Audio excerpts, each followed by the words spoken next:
In this video, we'll be solving a problem on economic dispatch problem. So in this, we are neglecting the losses. So the problem statement is as follows. The incremental cost of 2 units are given by df1 by dpg1 is equal to 0.2 pg1 plus 40 rupees per megawatt hour. pg1 lies within 30 to 175 megawatt. Similarly, df2 by dpg2 equal to 0.4 pg2 plus 30 rupees per megawatt, and pg2 lies within 20 megawatt to 125 megawatt. The load varies from 50 megawatt to 300 megawatt. How will the load be shared from minimum to maximum load condition? Assume losses are neglected. So this is quite different than the problems that we have solved in the previous sections. So here we are changing the load from 50 to 300 megawatt, and we'll see how the load will be shared between the two units. So that two things that we need to keep in mind is that when the load is varied from 50 to 300 megawatts, both the units should be within their operating range. They should not violate its limit. The second thing that we need to keep in mind that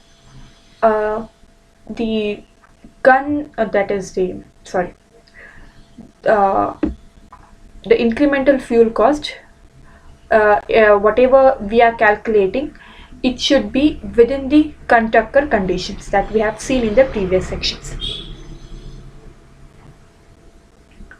So now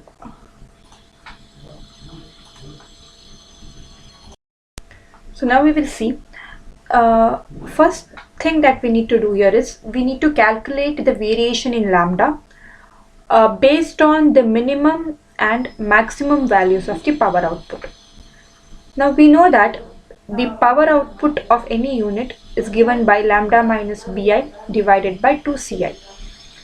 So using this expression, there will be a minimum value on lambda and a maximum value on lambda for each unit. So now first thing that we will do here is we will calculate the minimum value of lambda using this expression. We will use this expression because df1 by dpg1 is nothing but it is equal to lambda. Clear? So because in economic dispatch problem, when we are neglecting the losses, then lambda will be equal to df1 by dpg1, which is equal to df2 by dpg2. So we will be using that main concept here, and using this expression we will calculate the lambda value. So if I want the minimum value of the lambda, I'll substitute p minimum, and if I want maximum value of the lambda, I'll substitute p maximum. So for both the units, we will calculate the minimum value as well as the maximum value. So for the first unit, when I put p minimum in its incremental fuel cost expression, this is the lambda value I get. Similarly, for second unit, this is the lambda value we'll be getting. And now we'll calculate the maximum value of lambda. So now in its incremental fuel cost expression, I'll be substituting pg max value. So when I substitute for the first unit, I get lambda is equal to 75 rupees per megawatt hour, and for second unit I get 80 rupees per megawatt hour. Now using these minimum values and the maximum values, I will be calculating, or I will be setting certain operating range. So if I write this in ascending order, I get 38, 46, 75, 80. So based on this, I will be setting certain operating range. So my operating range will be lambda within 38 to 46, 46 to 75, 75 to 80. So I have set 3 operating range. Now in each operating range, we will see how the load, what will be the maximum load we can get, and how the load will be shared between the two. Okay, whether we have to check whether any limit or any unit is violating its limit. If it is violating its limit, what will be its value we will be fixing. So all that we will see. So the first thing is when lambda is within 38 to 46. Now here you can see that if I choose value 46 or any value less than 46, for example, I'll take lambda equal to less than equal to 45 here. So if I substitute in this expression, that is lambda minus bi divided by 2ci, when I substitute in this expression, I can see here that For the first unit, this should be Pg1. This is Pg1. Make a correction. This has to be Pg1. It is not Pg2.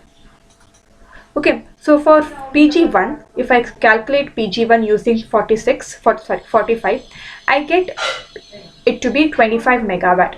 Now the lower limit of this unit is itself 30.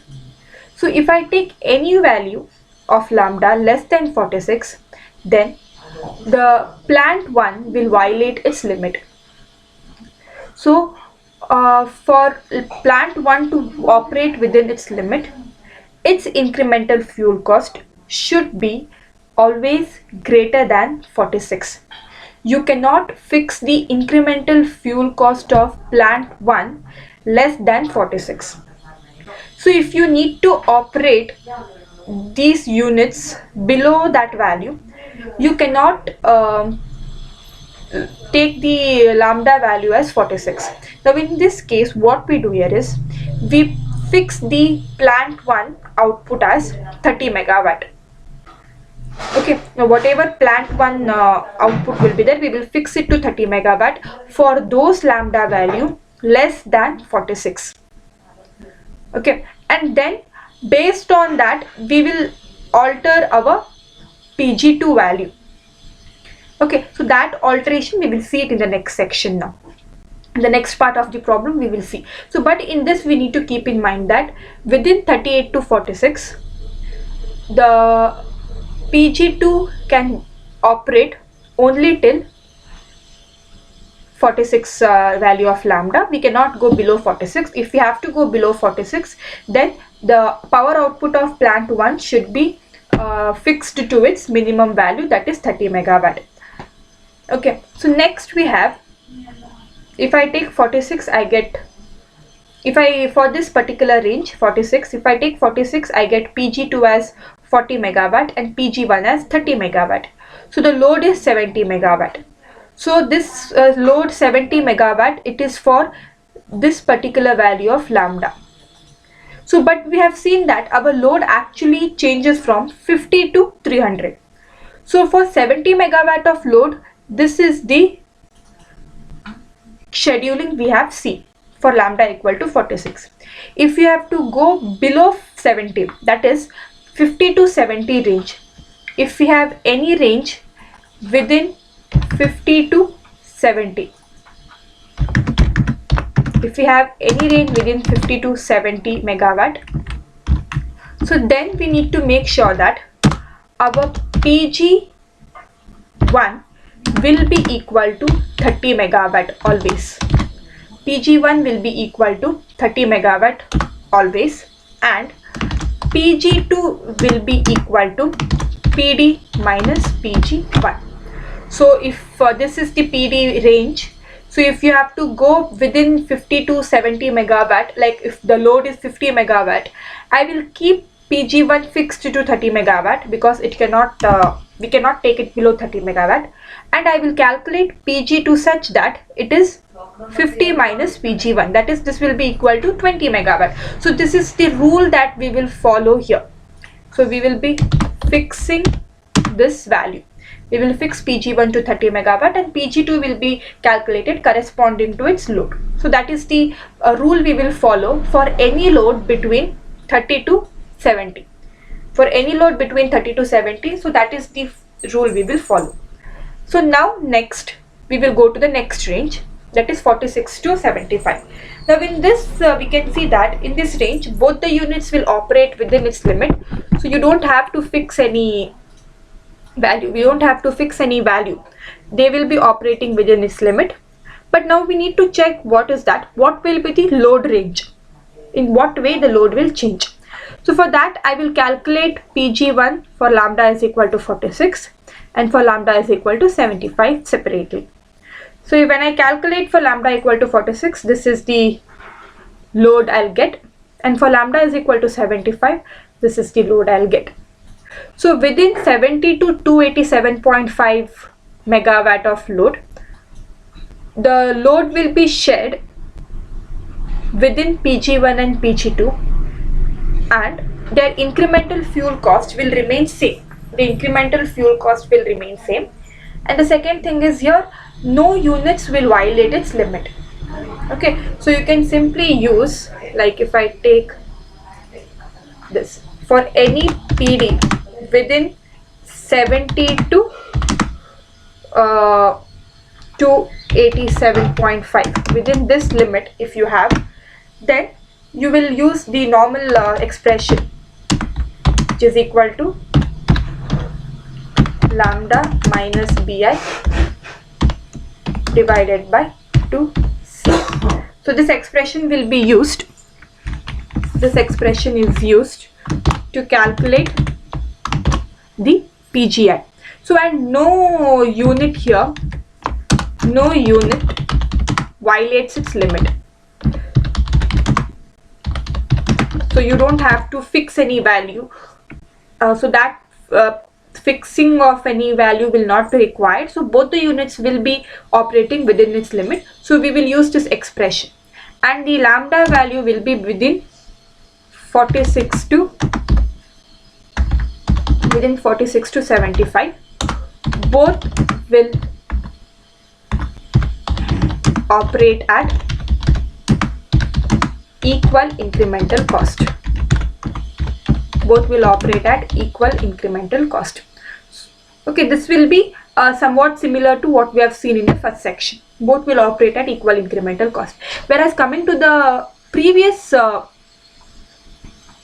section here already, if you take within 50 to 70 megawatt, if you cannot operate it within equal incremental cost.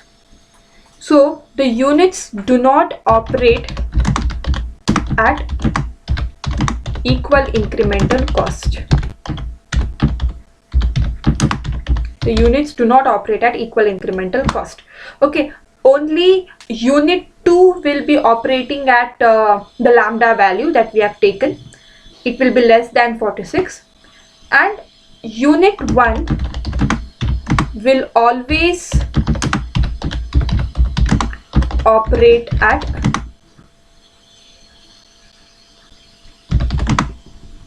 ₹46 per megawatt. So the incremental fuel cost of unit 1 will always be 46, whereas incremental fuel cost of unit 2 will be within 38 to 46, in this range, in this particular load range. So whereas in coming to 70 to 287.5 megawatt load range, both the unit will operate with equal incremental cost. The next range is when you have the second range, that is the third range, that is when PD is within 287.5 to 300 megawatt. Now here the lambda value will be within 75 to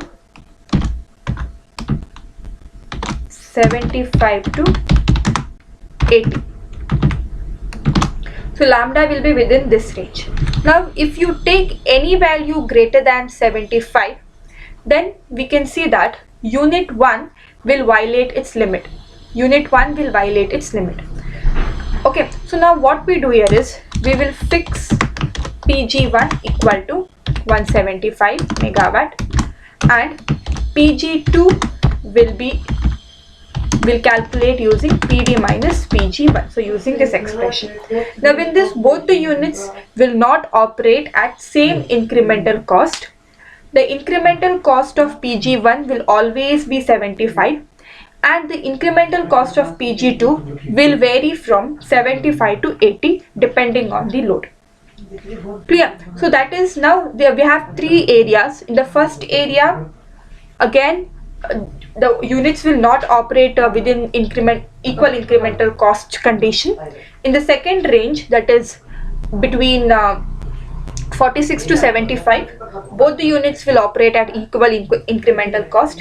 In the third range again, if we take a lambda value greater than 75, then unit 1 will violate its limit. So we will fix the unit 1 to 175 megawatt and we will calculate the power output of unit 2 according to the load variation, that is PD minus PG1.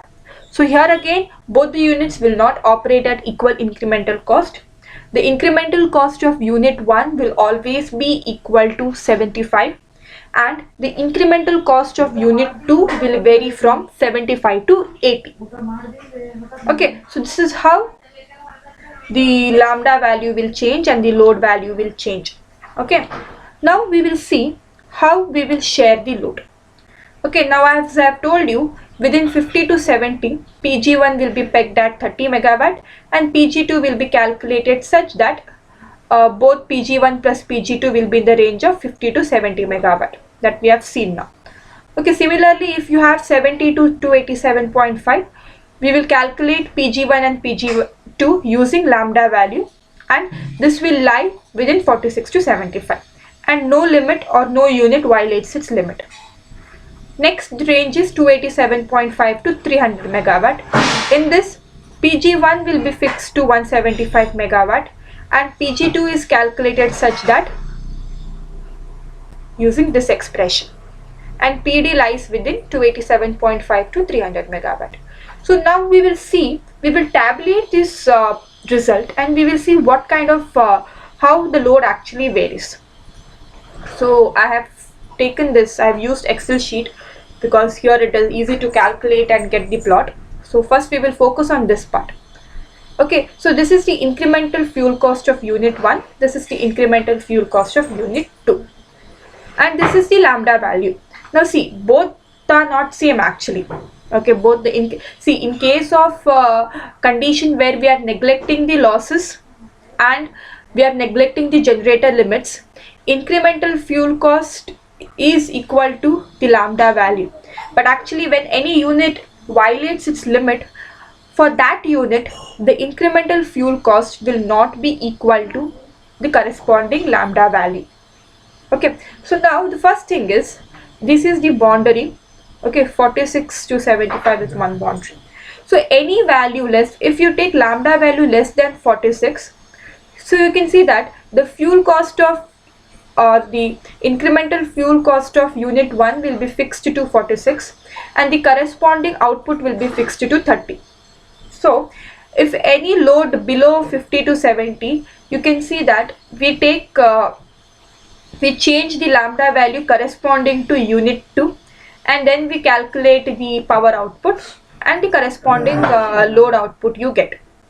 Okay, so now within 46 to 75, I have just varied, now here both the units will operating at equal incremental cost, so and it will be equal to lambda. So I have just varied this from, to get a clear picture, I have varied this range from 46 to 75 in interval of 2.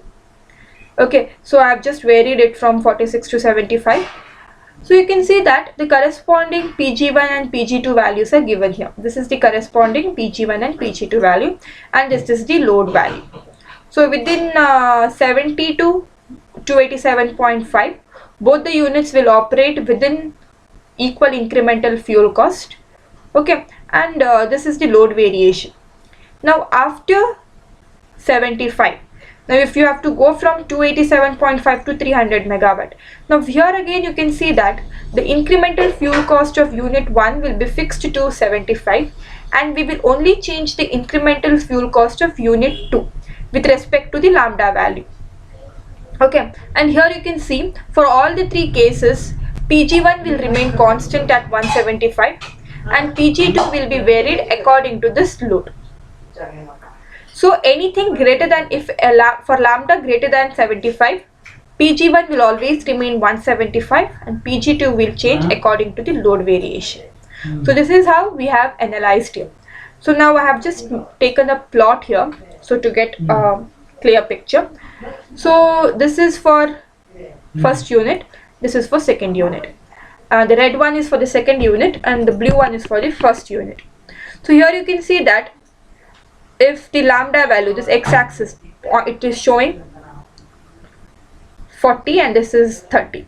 So the corresponding PD value is, or the load value is 17. The x-axis is nothing but the load, total load or power output of the system, and y-axis is the power output of PG1 and PG2. Clear? So for 70, below 70, your PG1 will remain constant, whereas only PG2 will be changed corresponding to load value. After 70 megawatt of load, that is between 70 megawatt of load to around 175, sorry, not 175, around 70 to 287.5, around that range, you can see that both PG1 and PG2 will change according to their characteristics. So once after 287.5, you can see that PG1 will again remain constant at 175 and PG2 will change according to it. So this is how load will vary. So now the next question is, how will you solve this question if this question is asked in the exam? Now the first thing that you need to do here is, you just need to explain this basic variation of lambda and corresponding variation in the load. So till here it's fine, and you need to say that if the load is changed from 50 to 70, how will the units operate, and if it is within 70 to 287.5, how will the load change or the power output of each unit will change, and beyond in this range, how will the power output of each unit will change. So only this much is enough. You don't have to tabulate and plot the graph. So this part is just for your understanding. You don't have to explain this part anyway. Clear? So to conclude, we've seen that in this question we have taken 2 units, the incremental fuel cost of 2 units are given, and the question says that the load is varied from certain minimum to maximum output. Now this minimum and maximum is nothing but based on the limits. So if you add a lower limit, you get 50, and if you add the upper limit, you get 300. So okay, when the load is varied from its minimum to maximum limit, so how the load will be shared. So the sharing of the load, that is the last part here. So this has to be explained clearly. Okay, so here we can see that for different range, we have seen how the load or how the power output will be shared. Thank you.